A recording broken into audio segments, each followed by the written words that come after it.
بسم اللہ الرحمن الرحیم۔ یہ تلواروں کی نہیں، صبر، عدل اور کردار کی فتح تھی۔ جہاں شہر بغیر خون بہائے جھک گیا، رومن فوج ہار چکی تھی، مگر بیت المقدس نے کہا کنجیاں صرف خلیفہ کو دی جائیں گی۔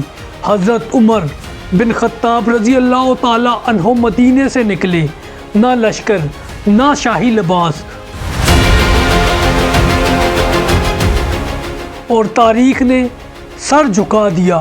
یہ وہ شہر تھا جہاں تلوار نہیں، عہد نامہ فتح ہوا۔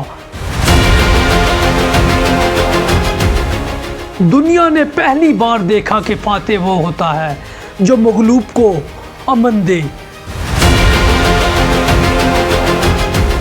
بیت المقدس کی فتح نے ثابت کر دیا کہ اسلام طاقت سے نہیں، انصاف سے غالب آتا ہے۔ سن 636 عیسوی میں جنگ یرموک کے بعد رومی سلطنت کو یہ حقیقت تسلیم کرنا پڑی کہ شام اب اس کے ہاتھ سے نکل چکا ہے۔ یرموک صرف ایک جنگ نہیں تھی، بلکہ وہ فیصلہ کن لمحہ تھا جس کے بعد رومن فوج کی کمر ٹوٹ گئی۔ دمشق، امیسا، کیسرا اور فلسطین کے کئی اہم شہر یا تو فتح ہو چکے تھے یا مسلمانوں کے محاصرے میں تھے۔ انہی حالات میں بیت المقدس رومن اقتدار کی آخری مذہبی اور سیاسی علامت بن کر رہ گیا تھا۔ اس وقت بیت المقدس کو رومن نام سے جانا جاتا تھا۔ یہ شہر مضبوط فصیلوں، قدیم دروازوں اور قدرتی دفاعی خصوصیات کا حامل تھا، مگر اس کی اصل طاقت اس کی مذہبی حیثیت تھی۔ عیسائی دنیا کے لیے یہ شہر مقدس تھا اور اسی وجہ سے رومن قیادت یہاں آخری حد تک مزاحمت کرنا چاہتی تھی۔ تاہم یرموک کے بعد شہر میں موجود رومن فوج نہ تو تعداد میں زیادہ تھی اور نہ ہی حوصلے میں۔ مسلمان افواج کی اعلیٰ قیادت حضرت ابو عبیدہ بن الجراح کے پاس تھی، جو نہایت محتاط، منظم اور نرم خو سپہ سالار تھے۔ ان کے ماتحت تھے حضرت خالد بن ولید، حضرت عمر بن العاص، حضرت یزید بن ابی سفیان اور حضرت شرجیل بن حسنہ جیسے تجربہ کار جرنیل تھے۔ بیت المقدس کے لیے کسی کھلی اور خونریز یلغار کے بجائے ایک منظم محاصرہ اختیار کیا گیا تاکہ شہر اور اس کے مقدس مقامات محفوظ رہیں۔ یہ محاصرہ عام طور پر 4 سے 6 ماہ تک جاری رہا۔ اس دوران مسلمانوں نے شہر کے گرد اپنی پوزیشنیں مضبوط رکھی، راستے بند کیے، مگر شہری آبادی پر دباؤ ڈالنے یا عبادت گاہوں کو نقصان پہنچانے سے مکمل اجتناب کیا گیا۔ رومن فوج نے چند بار محدود جھڑپوں کی کوشش کی، مگر ہر بار انہیں پسپا ہونا پڑا، کیونکہ وہ جانتے تھے کہ کھلی جنگ میں شکست ان کی یقینی ہے۔ شہر کے اندر حالات دن بدن خراب ہوتے جا رہے تھے، رسد کم ہو رہی تھی، فوجیوں کا حوصلہ ٹوٹ رہا تھا، اور سب سے بڑھ کر یہ احساس بڑھتا جا رہا تھا کہ رومن سلطنت اب بیت المقدس کو بچانے نہیں آئے گی۔ انہی حالات میں شہر کے مذہبی و سیاسی سربراہوں نے ایک غیر معمولی فیصلہ کیا۔ انہوں نے مسلمانوں سے مذاکرات شروع کیے، مگر ایک واضح شرط کے ساتھ: بیت المقدس کی کنجیاں صرف مسلمانوں کے خلیفہ خود آ کر وصول کریں گے، کسی جرنیل کے ہاتھ میں نہیں دی جائیں گی۔ یہ شرط نہ صرف قابل قبول تھی، بلکہ اسلامی تاریخ میں قیادت کے اخلاقی معیار کی ایک مثال بن گئی۔ چنانچہ حضرت عمر بن خطاب رضی اللہ تعالی عنہ 637 عیسوی میں مدینہ سے بیت المقدس کے لیے روانہ ہوئے۔ نہ کوئی شاہی قافلہ، نہ محافظوں کی قطاریں، بس ایک خادم اور ایک اونٹ۔ راستے میں اونٹ پر باری باری سوار ہوتے، کبھی خلیفہ پیدل اور خادم سوار، کبھی خلیفہ سوار تو خادم پیدل۔ یہ منظر بعد میں خود عیسائی مورخین نے بھی قلم بند کیا۔ جب حضرت عمر بیت المقدس پہنچے تو شہر کی فصیلوں پر کھڑے لوگوں نے پہلی بار ایک فاتح کو دیکھا جو سادگی، وقار اور عدل کی تصویر تھا۔ شہر کے پادری نے خود کنجیاں پیش کی، اس موقع پر ایک تحریری معاہدہ طے پایا جسے تاریخ میں عہد نامہ عمری کہا جاتا ہے۔ اس معاہدے میں واضح طور پر درج تھا کہ شہریوں کی جان و مال عزت محفوظ رہے گی، گرجا گھروں اور عبادت گاہوں کو نقصان نہیں پہنچایا جائے گا، کسی کو زبردستی مذہب تبدیل کرنے پر مجبور نہیں کیا جائے گا۔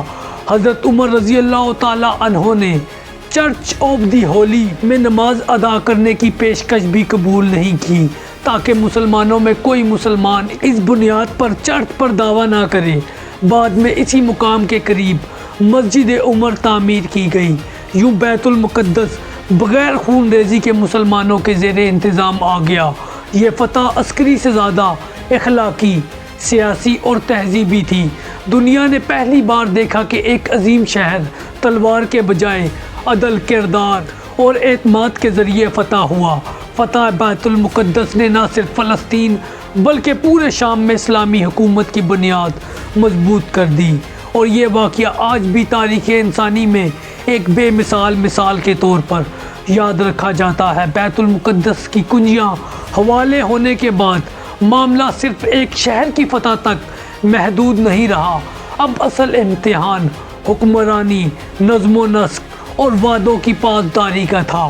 اب حضرت عمر بن خطاب رضی اللہ تعالی عنہ نے شہر میں داخل ہوتے ہی سب سے پہلے وہی کیا جو ایک عادل حکمران کرتا ہے، امن کو مضبوط کیا۔ خلیفہ وقت نے شہر کا دورہ کیا، اہم مذہبی مقامات دیکھے اور مقامی عیسائی قیادت سے براہ راست گفتگو کی۔ یہی وہ مرحلہ تھا جب بیت المقدس کی عوام کو پہلی بار عملی طور پر یہ احساس ہوا کہ اقتدار بدلا ہے، مگر خوف نہیں آیا۔ بازار کھلے رہے، گرجا گھر محفوظ رہے اور شہری زندگی معمول کے مطابق چلتی رہی۔ اس کے فوراً بعد حضرت عمر رضی اللہ تعالی عنہ نے فوجی قیادت اور انتظامی ڈھانچے پر توجہ دی۔ بیت المقدس کو عسکری چھاؤنی بنانے کے بجائے ایک محفوظ مذہبی شہر کے طور پر رکھا گیا۔ فوج شہر کے باہر یا محدود مقامات پر رہی تاکہ شہری آبادی متاثر نہ ہو۔ یہی وہ حکمت تھی جس نے مقامی آبادی کا اعتماد جیتا۔ اسی دوران شام کے مختلف علاقوں سے مسلمان کمانڈر بیت المقدس پہنچنے لگے۔ جابیہ میں ایک اہم اجلاس منعقد ہوا جہاں حضرت ابو عبیدہ بن الجراح، حضرت خالد بن ولید، حضرت عمر بن العاص اور دیگر جرنیل موجود تھے۔ یہ اجلاس صرف دشمن کے لیے نہیں تھا بلکہ پورے شام کے مستقبل کے انتظام کے لیے تھا۔ یہیں حضرت عمر نے ایک تاریخی فیصلہ کیا۔ حضرت خالد بن ولید کو سپہ سالاری سے ہٹا کر انہیں ایک فیلڈ کمانڈر کے طور پر برقرار رکھا، جبکہ حضرت ابو عبیدہ کو شام کا گورنر اور سپہ سالار اعلیٰ مقرر کیا گیا۔ یہ فیصلہ کسی کمزوری یا اختلاف کی بنیاد پر نہیں تھا بلکہ اس لیے تھا کہ فتوحات کو افراد کے بجائے نظام سے جوڑا جائے۔ اس فیصلے کے باوجود خالد بن ولید کی عسکری حیثیت، احترام اور کردار میں کوئی کمی نہ آئی۔ وہ بدستور اگلی صفوں میں رہے اور آنے والی مہمات میں ان کا کردار فیصلہ کن ثابت ہوا۔ بیت المقدس کی فتح کے بعد شام میں رومن اقتدار عملی طور پر ختم ہو چکا تھا، مگر ایک بڑا ساحلی شہر ابھی باقی تھا جس کی ویڈیو آپ ہمارے چینل پر دیکھ سکتے ہیں، اور وہ تھا کیساریہ۔ اگرچہ اس پر پہلے بھی دباؤ تھا مگر بیت المقدس کے ہاتھوں سے نکلنے کے بعد کیسرا تنہا ہو گیا۔ یہی وجہ تھی کہ اس کے بعد توجہ دوبارہ ساحلی علاقوں پر مرکوز ہوئی۔ ادھر فلسطین کے اندرونی علاقے نابلس، غزہ یا یافا میں رومن مزاحمت دم توڑ چکی تھی۔ حضرت عمر بن العاص رضی اللہ تعالی عنہ نے ان علاقوں میں نظم و نسق قائم کیا، جبکہ حضرت ابو عبیدہ رضی اللہ تعالی عنہ کی مرکزی قیادت دمشق اور امیسا کے گرد مستحکم رہی۔ تاریخی لحاظ سے یہ دیکھا جائے تو فتح بیت المقدس ایک اختتامی فتح نہیں تھی بلکہ ایک موڑ تھی۔ اس کے بعد فتوحات مزید تیز ہو گئی، مزاحمت کمزور پڑ گئی اور اسلامی ریاست پہلی بار ایک مکمل، منظم اور کثیر مذہبی خطے کی حکمران بنی۔ یہی وہ مرحلہ تھا جہاں اسلامی فتوحات محض عسکری کامیابی نہیں رہی بلکہ حکمرانی کے ماڈل میں تبدیل ہو گئی، جہاں طاقت سے پہلے وعدہ، تلوار سے پہلے قانون اور فتح سے پہلے ذمہ داری آتی ہے۔ بیت المقدس کی فتح اسی تسلسل کی سب سے روشن کڑی تھی۔ تو دوستو، یہ تھی فتح بیت المقدس کی تاریخ۔ اگر آپ کو ویڈیو پسند آئی تو چینل کو سبسکرائب کریں، کمنٹ میں اپنی فیڈ بیک دیں اور ویڈیو کو دوستوں کے ساتھ ضرور شیئر کریں، اور اس کے ساتھ ساتھ ہماری ان ویڈیو کو بھی دیکھیں۔